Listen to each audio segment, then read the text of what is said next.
Welcome back everyone to another episode of Civil Textures. In this tutorial we're going to be showing you how to create a dynamic block swale and the button obviously to bring it, so we won't have to copy paste it from other previous jobs. So basically you click swale, it brings this dynamic block, and what it has is basically has some properties like slope, height, distance, slope distance, width, length, volume and area. Now the reason I did this is because I've seen it in Civil 3D and some of my colleagues don't have Civil 3D, so therefore I created this swale so I'll make their life easier, plus your life easier.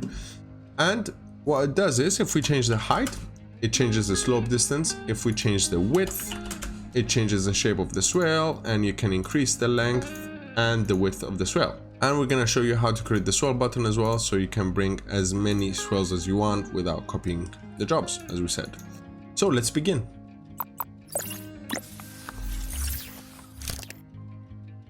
First things first, we need to draw a 5-meter line or 1 meter. I just do 5 because it looks better. Then what we're gonna do is offset it by 0.5, which I usually use as a minimum for my swales. Then what we're gonna do is type C for circle, hover over, and then find the midpoint between the two lines, draw the circle, and then copy paste it to the other side or mirror it, whichever command you're more comfortable with, and then trim. Now we're gonna select them and join them, and then we're gonna offset by 1.5. The reason we're offsetting by 1.5 is very simple.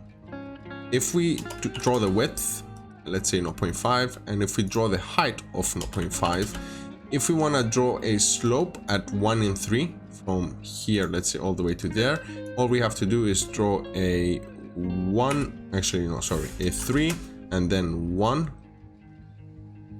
and that is our 1 in 3. So basically, and then we bring it here, and if we draw a line and if we select all of it and trim it and just select this line, and I'm overcomplicating this. Basically the reason we're doing the 1.5, if you measure this distance, where is the measure distance? Measure distance, there we go. So if we measure this one basically should be 1.5. You get the gist. Simple math. Now what we're gonna do is select the shape, select the midpoint, bring it to 0, 0. The reason we're bringing it to 0, 0 is when we use the swale button to bring that block, it will appear where the cursor is and not anywhere else. And we're gonna type block, hit enter. We're just gonna type swale tutorial or test. Let's put swale test.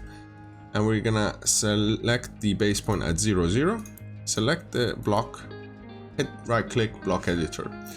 Now this is why we need the AutoCAD full version, so we can make our life easier. We need the auto constraint button in the block editor ribbon. So select the block editor panel, and then auto constraint. Hit S and enter to bring the settings window up, and we'll make sure that parallel, tangent, concentric and equal is selected, and the rest we don't need them. And hit OK, select the shape and hit enter. What this does is basically tells AutoCAD, hey look, this shape needs to remain that way. So we have our parallel, we have our tangent lines, we have our concentric, same, and each on each other side. And what we want to do is we want to hit the linear button, and what we're gonna do is we're gonna hover over the vertex before the tangent from the one side on the other, and that will be our length. So we change D1 and type length, and then we're gonna do the same for the width. We're gonna change D1 to width. The reason we're renaming them is so we can recognize them in the properties panel. And then we're gonna do the slope distance. That's what I call it. I call it slope distance, but actually I'm not sure it's the right name, but that is the most appropriate name. A quick comment, add an underscore because spaces will not work on this one. Now what we're gonna do is bring our parameters manager by hitting the parameters manager button. And what we wanna do is create some new parameters by hitting this button here. And we're gonna type area. We're gonna do again for volume. We're gonna do one for slope, which is where we define the 1 in 3, and one for height. And yeah, that's it. So slope distance, we change that is height times the slope. And if you look closely here, it changed it. Slope distance equals height times slope. So you start getting it. You see why I'm going here? Then what we're gonna do is we're gonna do the area. So let's change the slope to 3 and let's change the height to 0.5. The reason we're changing these is so we can get an area of 1 when we do it. Basically, if you use a basic trapezoidal area formula, you should get the answer 1. That's why I'm doing it, so I can double check if it's correct. So the area of the trapezoid is the base 1 plus the base 2 times height divided by 2 or times 0.5. Now the base 1 is the width, base 2 is slope distance times 2 plus the width, so basically the total distance. We could have another parameter, but there is no point, so let's do it. So width plus the slope distance times 2 plus the width, and all of it put in brackets times the height and then times 0.5 and hit enter, and the answer should be 1. And then the volume is the area times the length. We're keeping it simple.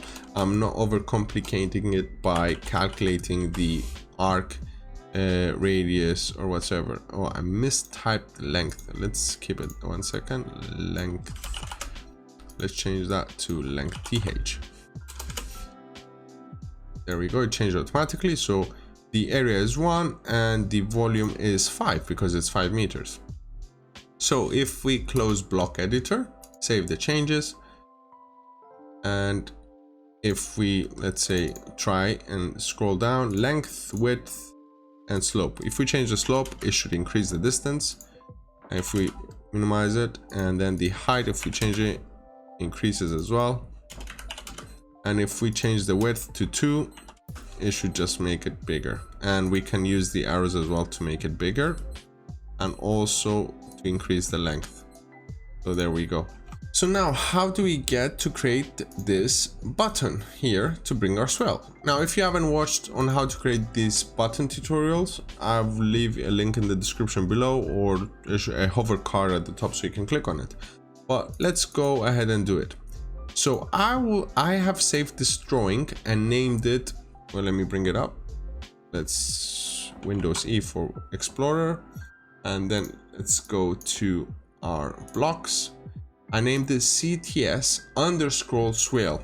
Underscroll, do not use scroll or any spaces because that will not work in the CUI command. Then we type CUI, and what we're gonna do is we're gonna go to partial customization. We're gonna select our CUI file. We're gonna go to ribbon, panel, and let's say features. And we have a button called swale. Just a few minutes later. My machine is super slow. So if we select this swale, I'll leave the command in the description below so you can see what I've done.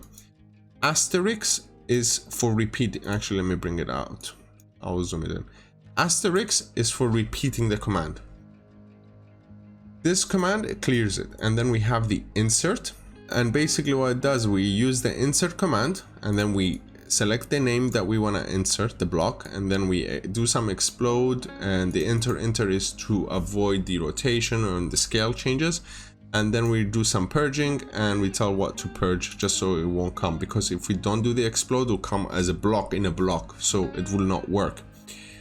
And just copy paste this one and put it in. Now the other step that you need to make sure for it to work is to go to your file options and go to the support file search path, and wherever you add and browse the location where you have saved your swale. The reason we're doing this is when you type the -insert command, it will ask you for enter the block name. If that search file, that file path is not in your support's search file path, it will not find the block. But if it is, it will find and pick it up. So if I type here CTS swale, it will bring my swale, right? And That's the left click, and then it's as for scale. If I hit enter, it will bring it as it is, and then that will, for the scale, enter again, and enter for 0, and we're done. And it would just repeat the same thing all over again. So that is how you do the swale. So I hope you find this tutorial useful. If you liked it, hit the like button. If you loved it, subscribe to stay updated with these kind of contents, and share with your colleagues so they can do it as well if you're stingy and you don't want to share it with them. But you're not, are you? You definitely are not. Otherwise, stay safe, and I'll see you in the next tutorial.